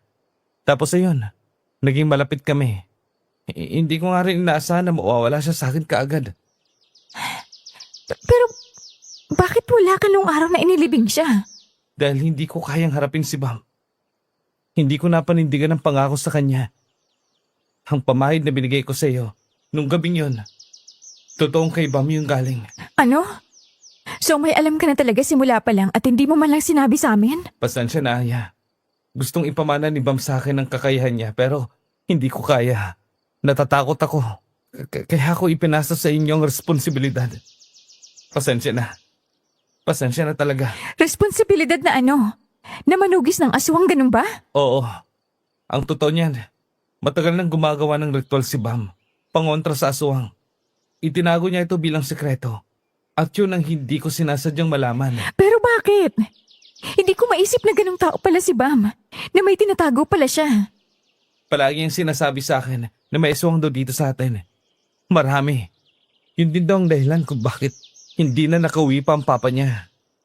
Galing sa trabaho, kaya siya gumawa ng ritual, pangontra para mapuksa sila. Noong una, hindi ako naniwala. Akala ko dahil lang yun sa pangungulila niya sa ama. Pero habang tumatagal, dahan-dahan akong naniniwala sa kanya nang masaksihan ko mismo ang pagpaslang niya sa mga aswang. Alam ba ito ng mama niya? Manunugis din ba ng aswang si Aling Patis? Hindi. Sa pagkakaalam ko, walang alam si Ma'am Patis dito. Anong kinamatay ni Bam? Dahil ba sa mga aswang? Ang totoo niyan, wala rin ako masasagot niyan. Bago siya namayapa, iniwan niya sa akin ang pamahid at ibinilin sa akin na kailangan kong tanggapin ang pamana upang mapuksa ko raw ang leader ng mga aswang. Sino? Sino ang leader nila? Hindi ko alam, Aya. Hindi na nasabi sa akin ni Bam yun. Kasi dumating ang mama niya nung nag-uusap kami. Yun na rin ang huling araw na nakita ko siyang buhay. Nalaman ko na lang na namatay siya. Kahit ako rin nagtatanong sa nangyari pero wala akong makuhang matinong sagot mula sa mama niya. Pero Jove, wala namang mga kaguluhan tungkol sa aswang sa lugar na to dati. Yun nga ay dahil kay Bam. Dahil wala na siya, nagiging matapang na sila. Binanggit ni Giovanni ang tungkol sa nangyari sa mga isda. Totoo nga ang usapan na dahil yun sa mga aswang. Kapag tumagal pa, hindi lang mga isda ang sasalakayin nila kundi pati na rin ang iba pang mga hayop sa amin. Mas malala kung pati ang mga tao ay sasaktan nila. Ngayong nahanap na nila ang nagmana sa kapangyarihan ni Bam. Kaya kami ginugulo. Ganun ba, Jove? Oo, Aya. Pasensya na. Pasensya na talaga. Kaya pala grabing atensyong binigay mo sa amin. Kasi dahil pala sa ginawa mo, dinamay mo pa kami sa problema mo. Patawad. Natakot lang din ako. Sa ako na naisip yung nagawa ko sa inyo nung sinugod na kayo. Kaya Aya, patawarin mo ko. Muntik nang mapahamak si Lola dahil sa ginawa mo, Jove. Sorry. Sorry talaga. Tsaka lang kita mapapatawad. Kapag kinuha mo ulit ang pamanang to. Hindi ko alam. Hindi ko alam kung paano. Walang pinanggit si Bam sa akin. Ano? So sinasabi mong dadalhin namin to hanggang tumanda ako? At mawala ang lola ko? Wala ka bang konsensya? Gawan mo to ng paraan. Iniwan ko si Giovanni sa labas ng bahay namin dahil sa nag-uumapaw kong galit. Hindi ko na napansin na umiiyak na pala ako sa sobrang inis ko sa kanya. Pakiramdam ko, naloko kami ni Lola. Pinagkatiwalaan namin si Giovanni, kasama ko siya mula pagkabata. Hindi ko akalain na may kakayahan pala siyang gawin yun sa akin. Alam na niya pala sa umpisa pero nagkunwari siyang walang alam. Hindi sana kami inaatake ng aswang at namumroblema kung hindi lang sana binigay ni Giovanni sa amin ang pamahid. Labis ang pagsisisi ko noon na ginamit ko ang pamahid na yon. Gumaling nga si Lola pero ang naging kapalit naman ito ay kapahamakan sa mga buhay namin. Oh, Aya, bakit ka umiiyak? May nangyari ba? Nasaan si Giovanni? Niloko tayo ni Giovanni, Lola. Dahil po sa kanya kaya tayo sinusugod ng aswang. Ay, ano? Si Giovanni may pakana nito. Yung pumahid na binigay niya, ayun po ang pamana. At hindi niya alam kung paano raw babawiin. Paano na tayo nito, Lola? Ayoko pong mamuhay habang hinahabol ng mga aswang. Ay, kumalma ka, apo ko. May solusyon ang lahat. Huminahon ka muna. Hindi ko alam kung gaano ako katagal pinatahan ni Lola Pai. Nakatulog din ako noon at paggising ko mugtong-mugto ang mga mata ko. Madilim na ang labas at tahimik na ang paligid bukod sa mga dumadaang sasakyan. Bumangon na ako noon para sana maganda ng hapunan nang may kumatok sa pintuan namin. Aya? Aya, nagapunan na ba kayo ni Lola Pai? Kung wala pa, may dala akong sinabawang karne. Ay, salamat po. Saktong-sakto. Magluluto pa sana ako eh. Okay ka lang ba? Namumugto yata ang mga mata mo. Okay lang naman po. Nasobrahan lang ako sa O tulog. siya, sige, alis na ako ah.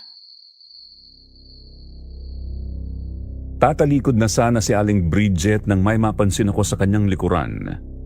Wala pang isang segundo hinila ko siya papasok sa bahay namin. May aswang na nakaabang sa likuran niya. Umalingaw-ngaw ang sigaw ko nang mag-akmang kalmutin si Aling Bridget ng aswang. Kagad kong sinarado ang pinto pero bago ko pa man yun kumalabog ito dahil pilit na tinutulak ng aswang ang pinto pabukas. Anong nangyayari? Ano yun? Tulungan niyo na lang po muna ako. Ang lakas niya, Aya! Natutulak niya tayo! Aya po, anong nangyayari? Lola, sinusugod na naman tayo ng mga aswang. Ano? Aswang ang nasa pinto? Kinuha ni Lola Pai ang bote na nasa lamesa na naglalaman ng mga pinaghalo namin ni Giovanni. Inutusan niya kong buksan ang pinto. Nung una nagdalawang isip pa ako sa takot na baka hindi gumana ang plano niya. Pero dahil nga hindi na namin kaya pang pigilan ang lakas ng aswang, sabay naming binitiwan ni Aling Bridget ang pinto. Pagbukas ng pinto, itinapon kaagad ni Lola Pai ang laman ng bote. Sumunod ang alingaw-ngaw ng aswang. Umusok ang mukha at balikat nito ng tamaan ng langis. Parang abo ang naagnas nitong katawan hanggang sa tuluyang bumagsak sa sahig. Napatitig kaming tatlo sa katawang gumagalaw. Sumasakit ang dibdib ko dahil sa bilis ng tibok nito at kaagad kong niyakap si Lola habang si Aling Bridget naman ay hinila ko palayo sa aswang. Ay, Diyos ko! Diyos ko! Ano tong nakikita ko? Totoo ba ito? Nananaginip lang ako. Diyos ko! Okay lang ba kayong dalawa? Ay, ikaw ba, Bridget? Hindi ka ba nasaktan? Ayos lang po ako. Pero ano itong nakikita ko? May aswang dito sa atin? Totoo yung mga usap-usapan sa palengke? Ganun nga po. Nung isang araw pa po nila kaming ginugulo. Ay, nako. Nako, paano pa ako makakabalik sa amin? Natatakot na akong lumabas. Tatawagan ko na lang ang asawa ko. Sumigaw mula sa bintana namin si Aling Bridget para tawagin ang kanyang asawa at sunduin siya. Kinabukasan, mabilis na kumalat ang balita tungkol sa nangyari. Nagpuntahan din ang iba naming kapitbahay para kumpirmahin mula sa amin ang sinasabi ni Aling Bridget. Ang hindi ko lang inaasahan noon ay makita ang mama ni Boom na si Aling Patis. Dumayo ito sa tindahan namin. Magandang umaga, Iha. 2 chicharon nga. Magandang umaga ho. Ito po. Salamat. Matagal na rin nung makakain ako ng chicharon. Paborito pa naman ito ng anak kong si Bam. Ganun ho ba? Ikinalulungkot ko pong nangyari sa anak nyo. Kahit ako rin, Iha. Hindi ako makapaniwala na bigla na lang siya mawawala sa akin. Narinig ko mula kay Jonard na mayroong aswang na umatake sa inyo kagabi. Totoo ba, Iha? Opo. Bakit niyo po naitanong? Bumaba ang tingin ni Aling Patis sa hawak-hawak niyang chicharon. May pagdadalawang isip sa mga mata niya. Pero nagpatuloy siyang magsalita. Ikinuwento niya sa akin ang nangyari sa kanyang anak. Si Aling Patis pala ang nakakita sa kanyang anak na wala ng malay sa sariling kwarto. Hindi niya man nakita ang buong pangyayari, may nasulyapan daw siyang isang malaking figura. Malawak ang katawan at maitim. Ang buhok daw nito ay sobrang haba na umaabot sa sahig. Nang malapitan niya ang kanyang anak, wala na raw itong buhay at may mga kalmot sa katawan. Ang pinakamalala raw dito ay ang sugat sa lieg. Animoy sinakal ang kanyang anak. Nagsimula raw magduda si Aling Patis na baka hindi isang normal na nilalang ang pumatay sa kanyang anak. Dati ko pang napapansin sa anak ko na may kakaiba na sa kanya. Pero hindi naman siya nagsasabi sa akin. Ganun po ba? Kahit nga ang relasyon nila na Giovanni, hindi ko malalaman kung hindi ko sila nahuli. Kumusta naman ho kayo ngayon? Naghahanap pa rin ng kasagutan. Gusto ko sanang malaman kung may iba ka pang alam tungkol sa mga aswang. Anong klaseng aswang ang nakita ninyo? Sinabi ko kay Aling Patis na bukod sa buhok, tumugma ang deskripsyon niya sa nakita namin. Gusto ko sanang banggitin ang nalaman ko tungkol sa anak niya, Pero bilang respeto na rin kay Giovanni noon, kahit naggalit ako, hindi ko binanggit ang sikretong inamin niya sa akin. Kita ko sa mukha ni Aling Patis ang gulat pagkatapos kong sabihin yun sa kanya. Bago sa tuluyang umalis, nagpasalamat siya sa akin at humingi ng pabor na kung pwede sabihan din namin siya kung may malaman pa kaming ibang impormasyon. Bandang hapon noon, napansin ko ang pagdating ni Giovanni. Nandoon siya sa labas namin at mukhang nagdadalawang isip sa gagawin, kaya inunahan ko na siya. Ano, may kailangan ka ba? Maumusta lang sana ako sa inyo. Inatake raw kayo ng aswang kagabi. Oo. Salamat sa pamanang binigay mo kaya kami inatake. Sorry talaga, Aya. Huwag kang mag-alala. Gagawa ko ng paraan. Kinausap ko na rin si Lolo Lorenzo tungkol dito. Baka may maitulong siya sa akin. Siguraduhin mo lang, Giovanni, ha? Kasi hindi na ako natutuwa. Naggabi-gabi na lang akong nanginginig sa takot. Buti nga walang nasaktan sa amin eh. Pero kung meron, ano magagawa mo? Wala, di ba? Muli kong sinumbatan si Giovanni at wala rin siyang ibang masabi kundi ang magsorry. Nakiusap siya noon kung pwedeng manatili siya sa bahay upang maprotektahan kami kung sakali mang may sumugod ulit. Pero hindi ako pumayag.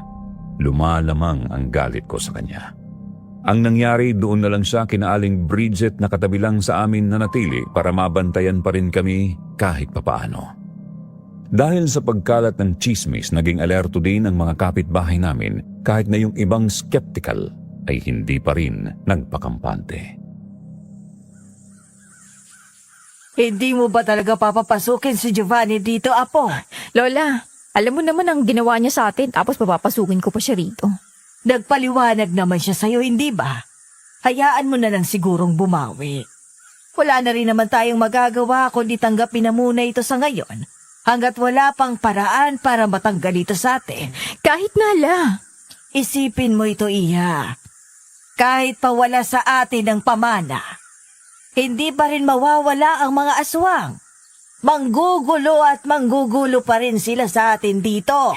Pero hindi tayo magiging punterya niya, La. So gugustuhin mong ibang tao ang puntirya? Hindi naman ho sa ganun. Ayoko lang na mapahamak tayo. Ang tahimik ng buhay natin dito eh. Tapos bigla na lang tayo nagkagulo ng ganito. Magpapatuloy pa sana kami sa pag-uusap namin ni Lola nang may kumatok mula sa aming pinto. Kaagad kaming napaalerto ni Lola. Napatingin kami sa langis. Hindi yun kumukulo, kaya napahinga kami ng maluwag. Aya, tao po. Gising po ba kayo? Jonard? Napadalaw ka. Giovanni? Ano na naman? Tinawag ako ni Jonard. Inutusan ako ni Mang Patis na kung pwede pumunta ka raw muna saglit sa asyenda. Gusto ka raw niya makausap tungkol sa mga aswang. Meron daw siyang nahanap sa kwarto ng anak niya. Anong nahanap niya? Ewan ko. Sumama ka na lang sa akin. Pero ayokong iwan si Lola dito. Pwede mo naman siyang isama kung gusto mo. Okay lang ba sa'yo, La? Ay, oo naman, Apo. Okay naman na itong mga tuhod ko, kaya makakalakad na ako ng malayo ngayon. Napagdesisyonan kong isama si Lola papuntang hasyenda. Si Giovanni rin ay sumama sa akin dahil gusto rin ni Mang Patis na nandoon si Giovanni. Pagdating namin sa kanila, dumiretso kami sa loob ng kanilang bahay. Iyon ang unang pagkakataon na nakapasok ako sa kanila. Napakalawak na parabang nasa loob ako ng isang mall. Umakyat kami sa hagdanan kung saan naroon ang kwarto raw ni Boom. Pagbukas ng pinto, naabutan namin si Aling Patis na nakaupo sa kama. Iha, salamat naman at pumayag kang pumunta rito kahit delikado na ang gabi. Mukha po kasi importanteng sasabihin niyo kaya nagpunta na po ako rito. May nakita kasi akong notebook ng anak ko. Merong mga kasulatan na hindi ko maintindihan. Tignan mo to. Yan ang pinagsusulatan palagi ni Bam sa mga ritual niya. Ritual? Ba't naman mag-ritual si Mambam? Ang totoo po kasi niyan, Ma'am, ang anak niyo po ay manunugis ng aswang. Napaangat ang tingin ni Ma'am Patis kay Giovanni. Bakas sa mukha nito ang gulat sa mga mata. Hindi makapaniwala na wala siyang kaalam-alam sa pinaggagawa ng kanyang anak. Doon lang din nakumpirma ang suspetsa niya at napagtagpi-tagpi ang kanyang hinala na isang ang aswang ang may gawa sa pagkamatay ng kanyang anak. Pinili ko na rin sabihin sa kanya noon ang pagpapakita ng multo ni Boom sa amin. Hindi ko man maintindihan kung bakit sa katauhan ng bata siya nagpakita sa amin, pero ipinaabot kong maganda ang layunin ni Boom. Napasapo na lang si Aling Patis sa sariling mukha at hindi na napigilan ng sariling mapaluha. Inihatid na muna ni Jonard si Aling Patis sa sariling kwarto upang mapakalma at mapagpahinga na. Kami naman ay lumabas na rin sa kwarto at bumaba na. Nang makita namin si Jonard na papalapit sa amin, nagpaalam na kami sa kanya. Jonard, alis na kami ah. Ikaw na munang bahala kay Ma'am Patis. Saglit lang. Pwede ba ako magpatulong sa inyo? Ano yun? Magkapatulong lang akong magbuhat ng cabinet. Ipapatapon na raw kasi ni Ma'am. Yung ibang katulong kasi, hindi na kayang buhatin kanina kasi sobrang bigat eh. Sige, nasan ba? Sumunod ka sa akin. Alya, hintay lang kayo saglit ha. Kagaya ng sinabi ni Jonard sa amin, naghintay muna kami ni Lola. Uupo na sana ako sa isa sa mga sofa nila nang may mapansin akong puting vase na nakapatong sa isang maliit na lamesa. Presko na presko pang bulaklak na nakalagay doon, pero hindi yon ang nakakuha ng atensyon ko. May isang mahabang hibla ng buhok doon. Bago ko pa man yun mahawakan, bigla na lang napadaing si Lola Pai kaya napunta sa kanya ang atensyon ko.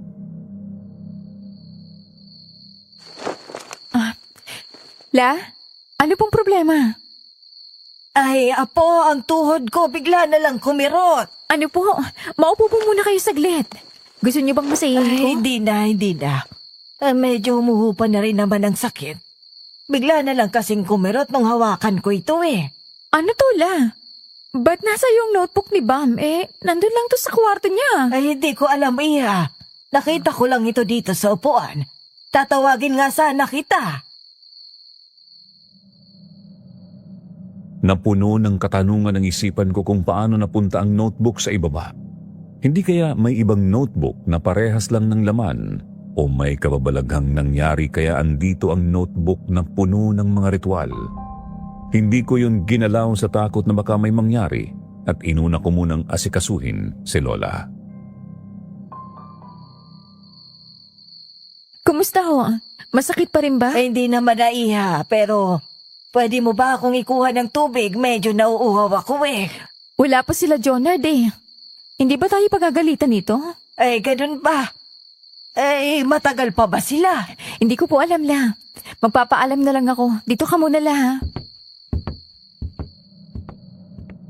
Iniwanan ko muna si Lola doon at tinungo ang direksyon kung saan dumaan ang dalawang lalaki kanina.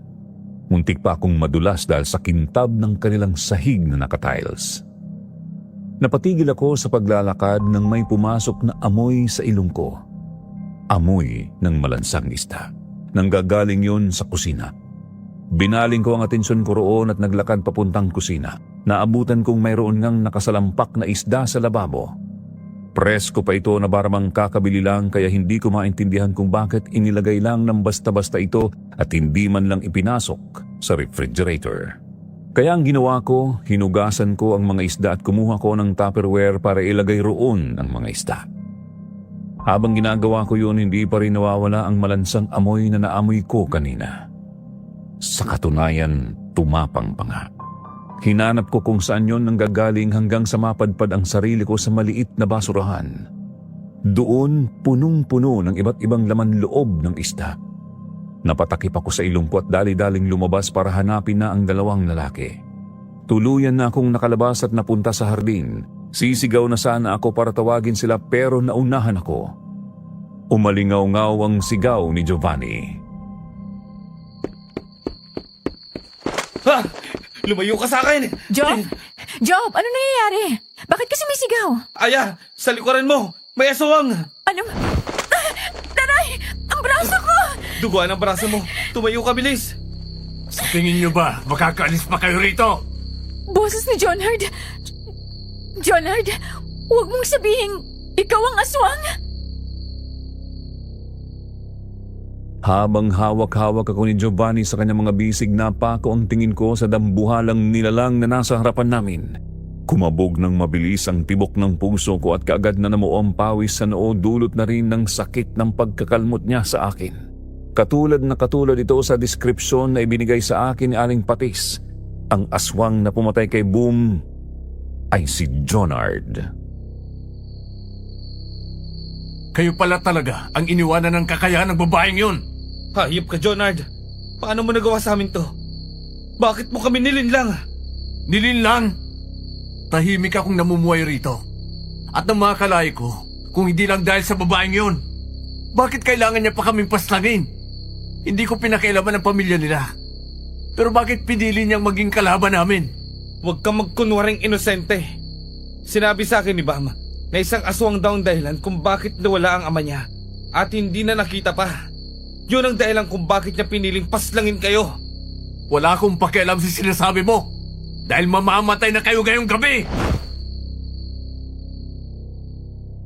Muli kaming sinugod ni Jonard. Kahit nasugatan ako, pakiramdam ko nung gabing yun ay sobrang gaan ng katawan ko, kaya mabilis akong napatakbo palayo sa kanya. Naghiwalay kami ni Giovanni dahil sa ibang direksyon siya tumakbo. Nagtago ako sa mga bulaklak, umaasang kahit papaano ay maikubli ko ang presensya ko habang nag-iisip ng paraan kung paano kami makakatakas dito. Kinapa ko ang lupa at pinulot ang mga batong mahahawakan ko. Binalik ko ang atensyon sa aswang na nagpumilit saktan si Giovanni. Tumakbo ako papalapit sa kanila at binato ang aswang. Natamaan ko ang ulo niya dahilan para mapunta sa akin ang kanyang atensyon. Mabilis akong tumakbo papasok sa loob. Kaagad akong sumigaw at hinila si Lola Patis doon. Umakyat kami sa kwarto ni Boom at sinara ang pinto. Mabigat ang mga kalabog sa kabilang bahagi ng pinto sa pagpupumilit nitong makapasok. Lola, anong gagawin natin? Saan tayo dadaan para makaalis? Puminahon ka, maghahanap tayo ng paraan. Hindi ko maintindihan, La. Hindi naman kumulo ang langis kanina kay Jonard, kaya paano hindi natin siya natunugan? Binasa ko ang iilang nakasulat dito sa notebook. Ang sabi rito may ibang aswang daw na magaling kung magkubli at hindi natutunugan ang kanilang presensya. Kahit na ang langis ay hindi sila kayang maramdaman. Akin ang notebook, La. Baka may mahanap tayo rito. Kahit na nanginginig ang mga kamay ko, pilit ko pa rin binuksan ang notebook. Hindi ko halos maintindihan ang ibang nakasulat doon, kaya hindi ko alam kung paano gagawin ng ritual. Hanggang sa makarating ako sa huling pahina. Doon may nakasulat na nabasa ko ng maayos. Mayroong instruksyong iniwan si Boom upang mapuksa ang isang aswang. Kailangan namin ng kandila at sindihan ito at ilagay sa sahig kung saan nandoon din ang presensya ng aswang. Kaagad akong lumayo mula sa pinto upang maghanap ng kandila sa kwarto ni Boom. Tumulong din si Lola. May nahanap kaming lighter at kandila, ngunit nagamit na ito at sobrang liit na lang ang natira. Pinagtsagaan namin yon at sinindihan malapit sa pinto. Nanginginig ang bibig ko habang inuulat ko ang nakasulat doon, at habang ginagawa ko yun, unti-unti akong nakakaramdam ng katahimikan sa paligid na parabang nabingi ako. Wala akong ibang marinig noon kundi ang boses ko. Sumunod noon ang pagtaas ng mga balahibo ko sa balikat dahil sa lamig na naramdaman ko mula sa aking likuran. Parabang may yumayakap sa akin noon. Nang matapos ko ang ritual, natagpuan ko na lang si Lola Pai sa harapan ko na nakatitig sa namatay ng kandila. Ang ingay mula sa pinto ay natahimik na. Wala nang kahit anong pagdadabog. Wala na kaya si Jonard? Bubuksan na ba natin? Aya? Lola Pai? Nandyan ba kayo? Jov, nandito kami sa loob. Okay ka lang ba? Si Jonard, anong nangyari sa kanya? Wala na siyang malay. Anong ginawa niyo? Lola, pwede na yata tayong lumabas. Binuksan ko ang pinto. Bumungad kaagad sa amin si Jonard sa sahig. Walang malay. Ang katawan niya ay parabang umuusok. Napalayo kaagad kami sa kanya sa takot na bigla itong gumala ulit. Natagpuan din namin si Aling Patis na kakababalang, nagising sa nagawang ingay namin. Halata sa mukha niyang kalituhan at gulat dahil sa aswang na nakaratay sa pamamahay niya. Si Giovanni mismo ang nagpaliwanag sa nangyari dito. Nang malaman niyang si Jonard ang nasa likod nito, bakas sa mukha niya ang sakit at pagkadismaya. Halatang pinagkatiwalaan niya ang kardinero nila. Nung gabing yun, hindi kaagad kami umalis sa bahay ni Aling Patis. Imbis ay pinapunta namin si Mang Joter at si Lolo Lorenzo.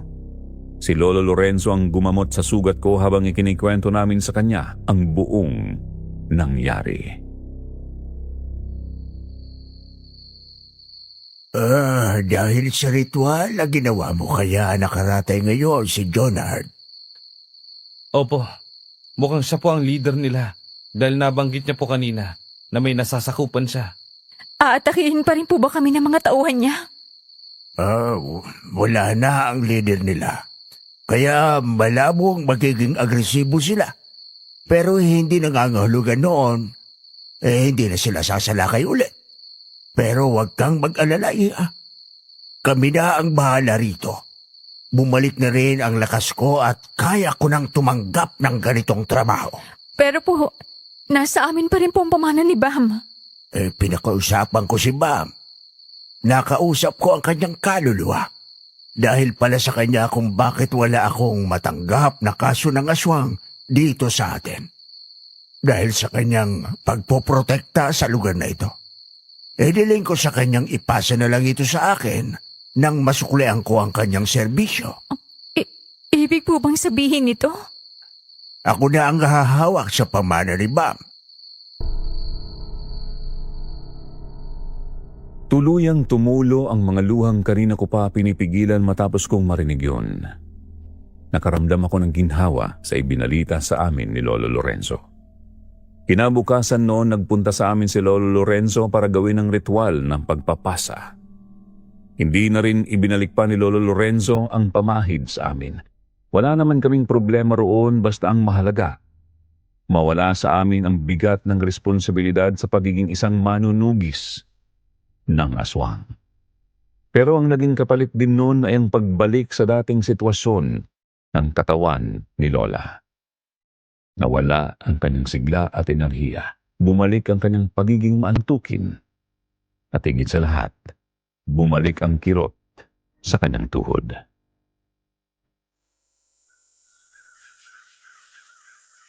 Lola, hindi po ba kayo nagsisisi na wala na sa atin ang pamahid? Kung kapayapaan naman ang kapalit, bakit ako magsisisi? Hindi ba ito rin ang gusto mo, Apo? Opo, nalulungkot lang po ako. Akala ko po kasi hindi na babalik ang sakit ng tuhod niyo eh. Ay, naku, hindi na talaga ito maiiwasan pa dahil matanda na ako. Masaya na ako na kahit papano. Naranasan kong maging maliksi kahit saglit lang. Kumusta naman kayo ni Giovanni? Nag-usap na ho kami bago siya umalis para sa trabaho niya. Pinatawad ko na rin po siya. Nalaman ko rin po na kaya pala bili siya ng bili ng chicharon nung nakaraan ay dahil pala kay Bam. Iniiwan niya sa lapida ni Bam.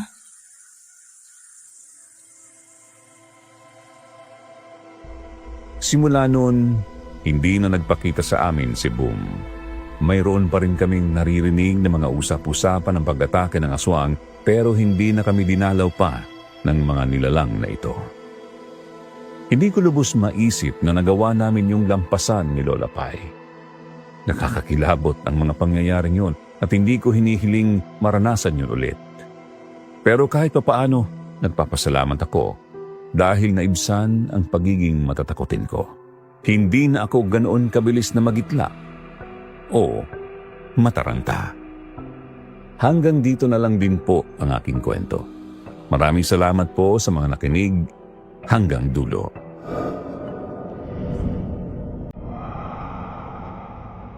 At mga kaibigan, isa na namang kwento ang natapos natin ngayon. Nang dahil lang sa pamahid na ibinigay, nagbago ang buhay ng maglola. Una pa lang talaga may kutob na ako kay Giovanni sa mga galawan niya at nahuli nga siya ni Aya sa huli. Buti na lang, hindi na niya tinakbuhan pa ang responsibilidad niya at piniling harapin ito kasama sina Aya at Lola Pai. Isa rin sa mga paborito ko dito, si Aling Bridget. Hanga ako sa tapang niya at sa pagiging handa niyang tumulong kay Aya. Hindi talaga siya nagdalawang isip na awayin ang ginang na umaway kay Aya. Higit sa lahat si Aya na nanatiling malakas hanggang dulo. Kahit na nabalot ng takot, kalituhan at galit dahil sa panluloko, kailanman hindi siya lumisan at iwan ang buhay nila kahit natakot na takot na siya. Talaga namang matatag ang relasyon nilang maglola. Kayo, ano po ang nagustuhan niyo sa kwentong ito? Hanggang sa susunod po naming kwento, maraming salamat.